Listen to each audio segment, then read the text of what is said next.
today we're going to do section 2.4, and the first thing I need you to do is I need you to change a word in the title. Because there's a word in the title that's actually the wrong word, and I don't know why it's written that way. It's not written in my title on my screen here. So the word is the word equations. We're not working with equations today. Just scratch through that word completely if you wish, or you can rewrite the word above it that's expressions. We're actually going to be factoring polynomial expressions today. So if you'll make that adjustment, that'd be great. The fact that we're not working with equations means that at the end we're not going to be setting things equal to 0 and solving. Like, that's not a thing. We're not going to be doing that. We will stop at the form where they are written as factors, and so we actually have less to do than if we were solving. To start with, and I mentioned this in one that I think Troy was the one who asked us from the set from a couple of times ago. We're going to start with something called greatest common factor, which we've talked about before. We just have talked about it with respect to quadratics specifically, and now we're going to look at it with respect to polynomials in general. So greatest common factor is the largest factor of two or more terms that we're working with. So the largest thing that they have in common.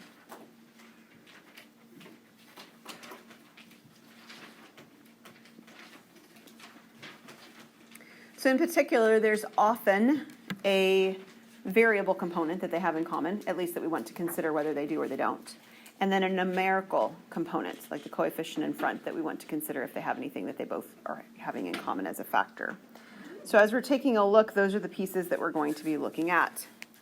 So on example number 1, thinking about it from that perspective, we want to look separately at the numbers that they have and then at the variables that they have. So considering the numbers 9 and 15, our question is, what's the biggest number that they both divide by? This one's 3. And then considering n cubed and n squared, they have n squared in common. So n cubed means I would have 3 n's. N squared means I have 2 n's. So they have 2 n's, which is n squared in common. So these first few, we're just identifying what they have the largest thing in common. We're not doing anything else besides that. So the second problem, we actually have 3 components. So we have to consider all 3 of them at the same time, 14, 7, and 6. 14, 7, and 6, do they have any number that they all divide by? 1 is the biggest thing, right? And we can write 1 down. It's not wrong if you do, but it's not very helpful either, right? Like, everything divides by 1. So either write it or don't write it. If it helps you to sort of check off and mentally, like, I checked for it, then write it. That's great. But there's really not a number that they have bigger than 1 in common at all.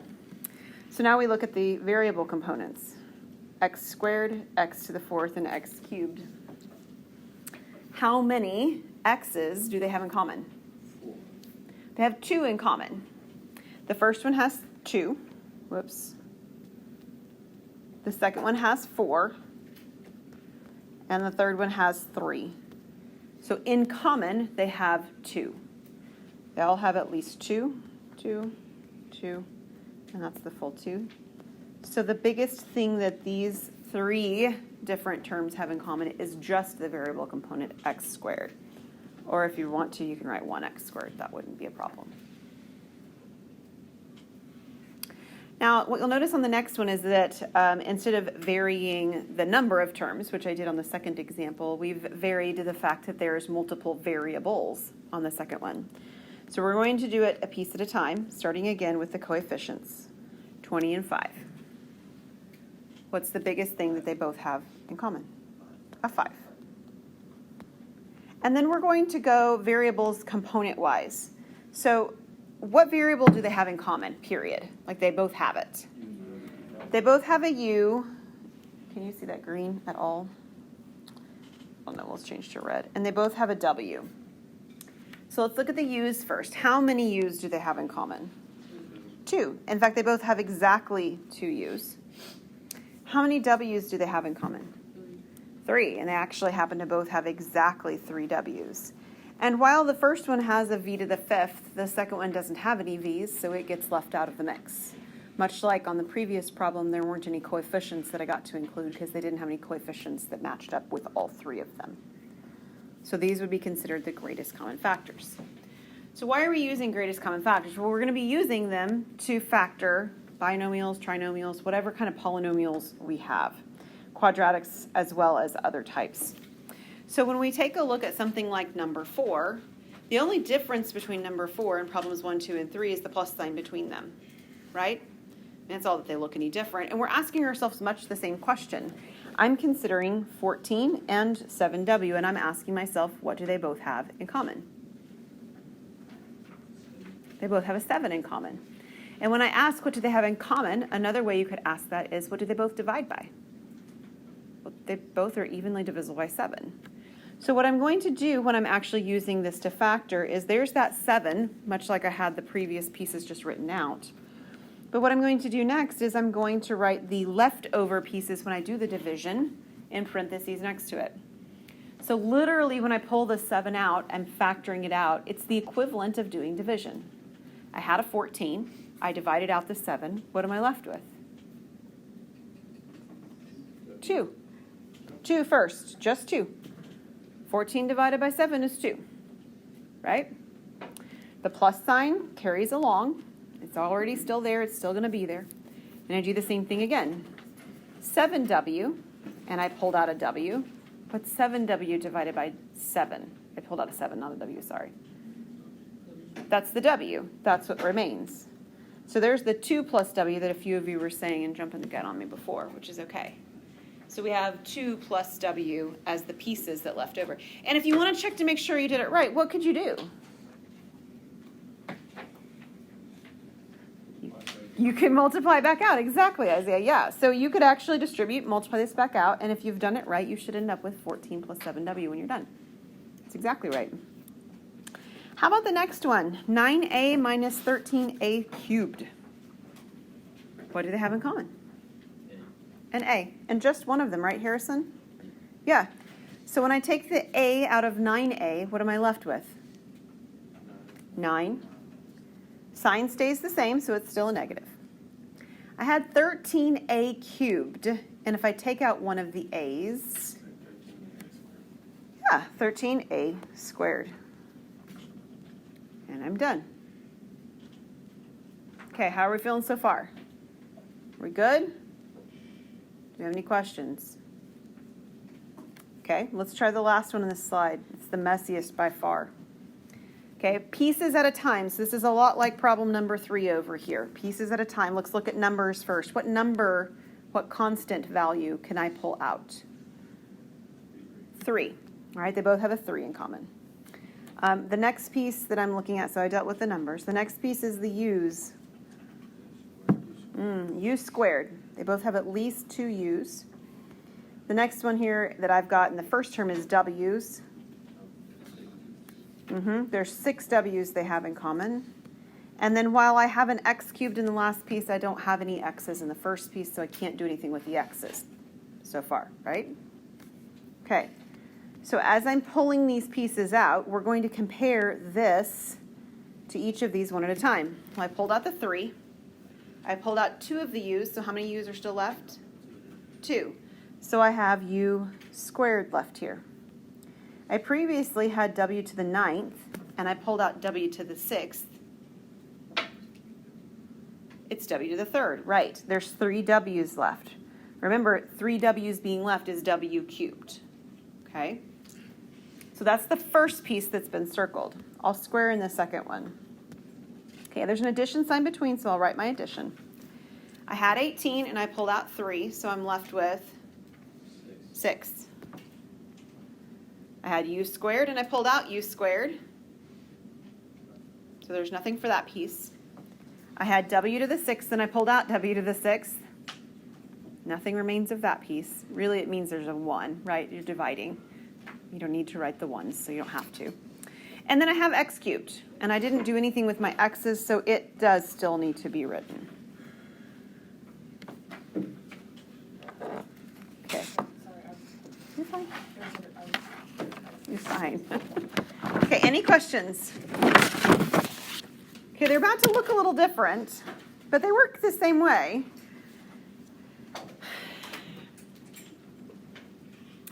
So what I have here is I have 3 times y squared times y minus 2.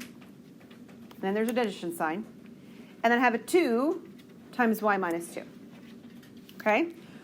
When I'm looking at this one, hopefully you're seeing these two match. Did you see that? Okay. It is very counterproductive to multiply this out. Okay, our goal is to factor, so don't multiply something so that then you can go back and factor. Right? That is not a productive way to do things. So we want to notice anything that they have in common, and we want to pull it out, even if it's something that's in parentheses with multiple pieces. Those parenthesed pieces match exactly. It's just like having x's match exactly, or u squareds match exactly. Now, they don't have any numbers like coefficients in common. This one's a 3 and this one's a 2, so I can't do anything with my coefficients. But I do have a y minus 2 that I can pull out that's in common. So I've already taken care of these two pieces, and I want to write what remains. Well, what remains from the 3y squared times y minus 2? 3y squared.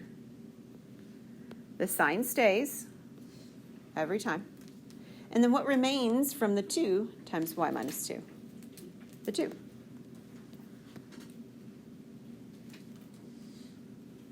All good? Feels a little weird, but it operates just the same way.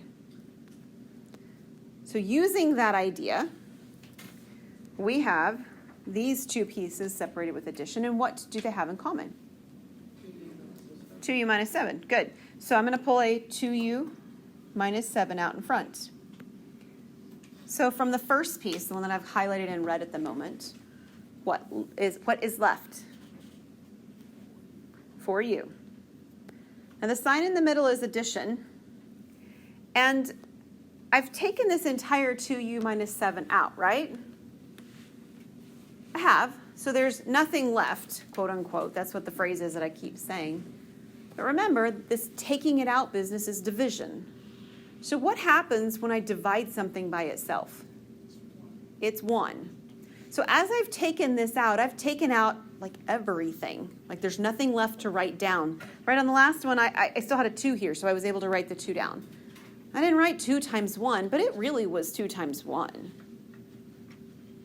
So when I've done this, I've divided it out.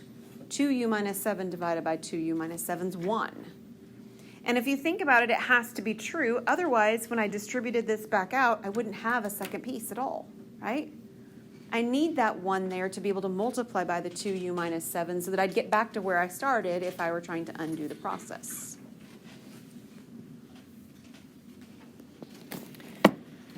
Okay, we're going to encounter one more thing that we've actually seen before, and we saw it in a very specific context. So let me introduce you to something called factoring by grouping.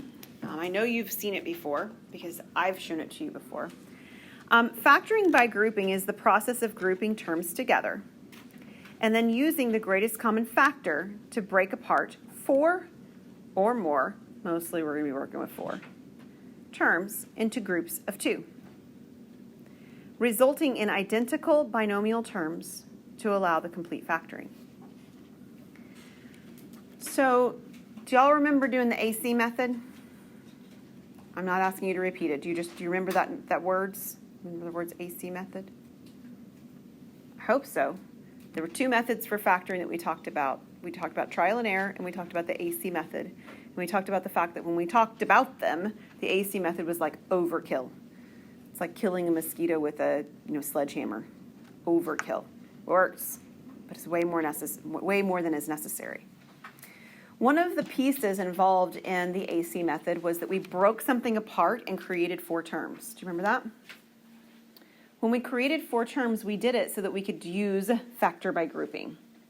That's what we did there. So we saw a very specific application of factoring by grouping. What we're going to see right now is a more general description of factoring by grouping. So when we factor by grouping, we're going to see something often like number 9. I see 4 terms. You see 4 terms, don't you? They're there, all 4 terms. And we're going to try and pair them up. And it may be, when we try this, that the first time we pair something up, it doesn't work. So usually I suggest that we just pair them where they are. and try it from there. And then if that doesn't work, then maybe we'll pair together the first and the third and the second and the fourth. And if that doesn't work again, then we try the first and the fourth and the second and the third. We have 3 specifically different types of pairing things up. Okay, one will work, and oftentimes neither of the other 2 will. Sometimes you have a couple of choices and they both work. That happens too. So we're going to start with the 2 that are listed first, the 2 that are listed second, and we're going to factor by greatest common factors. We're going to look at what they have in common, just like we've been doing on all the other problems. W cubed and 3w squared, what do they have in common?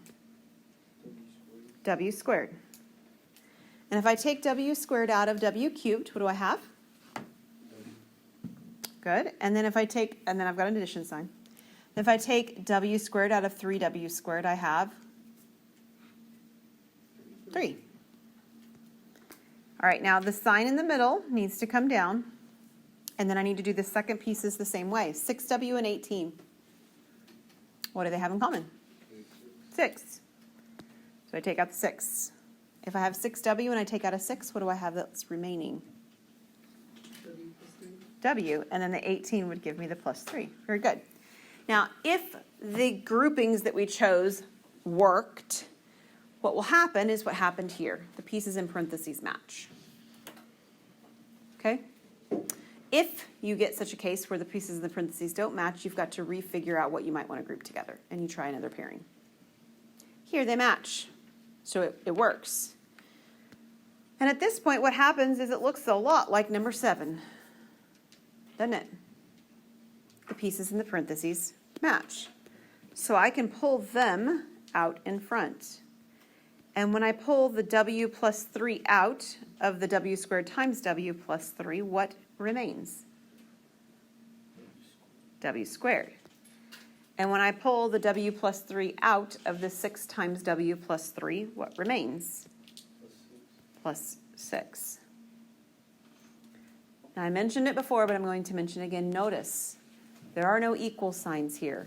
There's no equals 0, set things equal to 0, and then solve for x or w or q, whatever it is. There's none of that going on in this section.